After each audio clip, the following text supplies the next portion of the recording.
Hi everyone, I'm Tim Belcher and welcome back to the channel. Today's going to be a fun one. We're going to make 5 different types of no-stitch leather koozies. This is a very easy project. All you have to do is cut the leather out on your laser, your Cricut maker, even by hand, and it only takes about 2 minutes to put them together. And this is how I made it. Okay, first, what are we making here? And for each of these, I'm going to show you a couple of options I've made in different colors and leather thickness. And this is obviously a soda or a standard beer can koozie. And this is in some nice 5-ounce or so leather.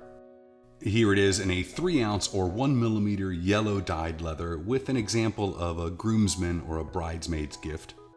And here's one in natural. This only has leather balm on it. So the cool thing about this one is the more you use it in the sun, the more it will tan naturally.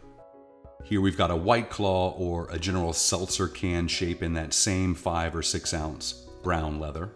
And for this one, you may notice even with the presence of the tabs inside the actual koozie, because of that beveled bottom of the can, none of these items have ever caught a tab on the way down. It just simply works.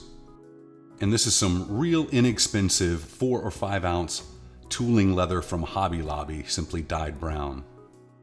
This is what I call a cuff for a pint glass. It's a koozie, it just simply doesn't go all the way to the bottom. Made in that 4-ounce or 5-ounce, very nice brown leather. And this is a thinner one I made for my son's school, and one I made for Jimmy DiResta, who actually came up with this concept in a sketch pad almost 2 years ago. This is a cuff made for Starbucks cups. Same general design as the pint, however this is shorter and made to fit lower on the cup. This is actually my favorite design and it's sort of unique. I've not seen one like it. It's a full pint koozie and I almost didn't release it, and I'll explain that more in a minute. Here it is in a thin natural version and then in a mid-range 4 to 5-ounce brown. So before we get to making these, let me from the past give you a quick overview about how this whole no-stitch concept works. Let's take a look with this simple example pattern. The arrow is too wide to go through the slot. It's actually 1/4 inch wide, 1/8 inch on each side of the arrow in those little insets. However, the top of the arrow is always designed to be just a little narrower than the slot itself. That lets us push it in and with a twisting motion seat it.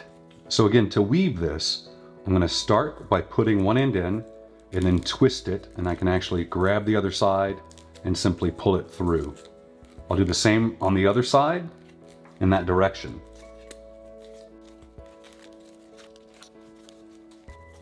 And that's it. I've had some questions about strength and I could not easily pull this apart at all. All right, it's me from the present again. Listen, there's a lot more to it than that, both in terms of complexity of design, the amount of engineering that goes in it.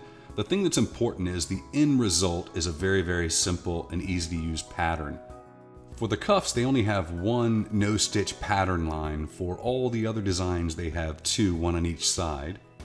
And if you've chosen the right pattern for your thickness of leather, most of the time I can get the tab to just seat from the front, sometimes with even a little satisfying pop. But I have no shame in grabbing a pair of pliers when I need to, and grabbing that tab and yanking it through. Even if you mar the tab a little bit on the inside, it's not going to be visible in the end product. If you're more interested in the design process, I'm going to link a playlist below to my no-stitch leather patterns. Several designs for full purses and some clutches that are fully no-stitch, easily makeable on either lasers or the Cricut maker. So I want to make a couple of these for you start to finish so you can see the entire process. It's fairly quick. But remember when I talked about having some hesitation about releasing that full pint koozie? Well, there's a reason. And the only complexity with this entire process and this entire design is that the tabs actually are inside the koozie. The thicker the leather, the thicker the tabs are.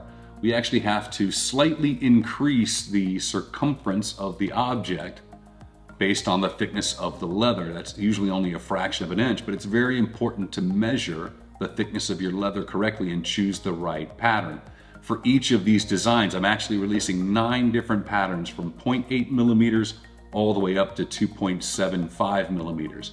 That's a 2-ounce to somewhere a 6 or a 7-ounce. You really don't need to make these out of saddle leather, and I think that's fine. So what happens if you choose the wrong thickness? Well, if I were making a beer koozie and I chose a thickness of leather that was, say, 0.5 millimeter thicker than the actual leather I was using, then I would wind up with a koozie that wasn't very tight. This is actually not a mistake, it works perfectly fine. This is actually a little bit loose compared to some of the other ones I've made because I mismeasured the thickness of this leather. For instance, this is the correct measurement, and you can see it's very, very secure in the koozie itself. But this one's still perfectly usable, absolutely fine. On the cans, again, you could be a little bit tight, you could be a little bit loose. There's actually a little bit of play in the actual no-stitch design. On the cuffs, again, if it's a little bit large, it's just gonna go higher on the cup. If it's a little bit small, it's gonna stop lower on the cup. No big deal. When it comes to the full koozie for the pint glass, it needs to be exact. It has a bottom and it has a cone.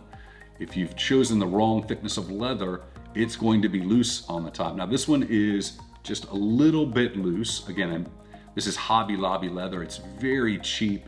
It actually varies in thickness throughout the cut, and that happens when you buy cheap leather.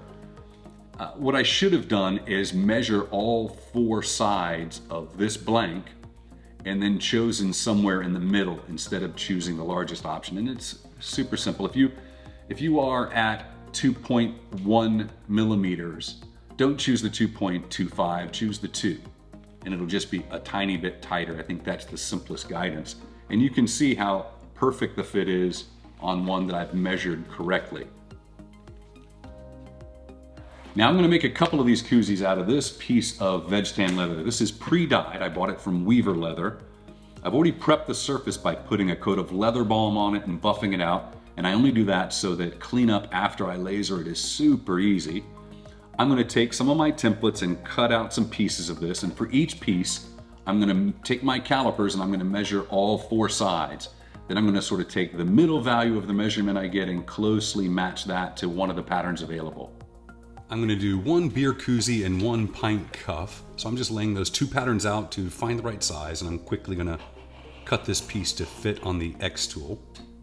The Xtool has a cutting bed that's over 14 by 26. I probably could have fit this entire piece on, but I just wanted to save some. And as I mentioned before, now I'm going to take my calipers and measure the thickness on each side. And for this, it came out to about an average of 1.85. So I'm going to use the template for 1.75 millimeters. And now onto the Xtool, and I know it's quite a mess. It is a workhorse, but I do need to take the time to clean it up, but not for this project. I've gotten sort of tired of using the clips that came with the Xtool P2 to hold material down to the slats. So now I'm just using Scotch tape, especially for leather that may not be perfectly flat. You don't want the sides of this leather catching the laser head as it moves across. So I'll take my time and tape up anywhere I feel that it's coming off the slats. I will quickly jump into Xtool Creative Space, where I'll go and open up the 1.75 millimeter SVG for the pint cuff. I'll visually place that, and then I'll go grab the 1.75 millimeter for the beer koozie. And for each of these, I'm going to put that family name on them. I actually have a PNG artwork that I've warped slightly to match the pint cuff. You need to do that if you want it to be sort of perfectly square as it's on the glass. And then I'll grab an unwarped version and put it on the beer koozie on both sides. I'll get both of those logos fairly close to where I want them and make sure that they're even, and then I'll actually group them together and use the existing tools to sort of align them horizontally to make sure they're evenly spaced. I'll grab the PNGs and throw them into their own layer, set that to engrave, and then I'm going to set all the others to cut. But on the cut layer, the black layer, I'm actually going to choose ignore. That's because I've never engraved on this leather and I'm not sure how it's going to take. I have a feeling I'm going to have to do multiple passes, so I'm just going to save the cut for a second operation. And I had a feel for this leather and I was correct. These engravings came out brown. The power and speed settings just weren't quite right for this leather. So I actually ran the engrave again with the same settings, however I defocused the laser, I moved it up 0.5 millimeter, and you can already tell that the engraving's much more black.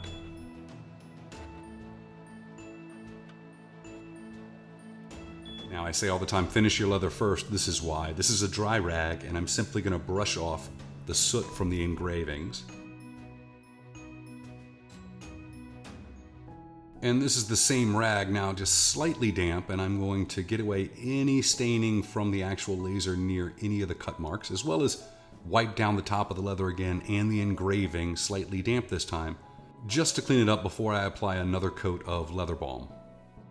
Hopefully you can tell in this shot that the leather balm actually adds a bit of darkness to the engraving as well. I'm putting on a fairly heavy coat here, and then I'm just going to wait for a couple of minutes to buff it out. And after a few minutes, I'll use a microfiber towel and simply buff it to a shine. Now, if you're better than me, I didn't on any of mine, you should burnish the top and bottom edges now.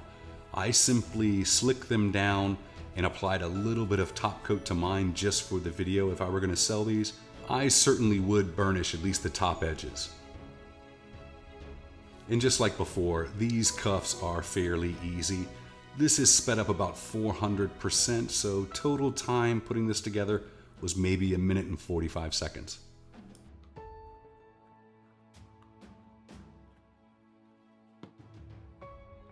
This is sped up quite a bit more. This one actually took me 3.5, almost 4 minutes. That's because a couple of the tabs had trouble getting started. Just be patient, you'll find that angle to pull it through. And the moment of truth, does it fit? Like a glove. And that's it. In truth, leather projects don't get much easier than that. Well, it really is as simple as that. I know I did this entire project on the laser. If you're on a Cricut, I'm going to link a video down below of how I made an entire leather purse on a Cricut. Everything in that video applies to these as well. And I wish I had time in this video to go through all the cool things I learned in Fusion 360 for this project. Not only unfolding sheet metal, but just how cool a parametric model of a can koozie is. Now that I have that model, I can make it any size or any shape. So if you have suggestions for additional koozies, please leave them in the comments down below. So if you're watching this video, all of these patterns should be live on my Etsy shop, and that will be linked down below in the description. Also, I'm going to put a discount code in the description that'll be good for 2 weeks. So if you know someone who would like to make these or could make these, make sure you send them this video. And before I forget, in the last video I promised to send a couple of those wallets to my subscribers, people who commented on that video. I'm going to go through those comments and let you know if you've won, and then I'll ship it to you wherever you are. Thanks again for watching. Hit that like button, subscribe, and have a great one.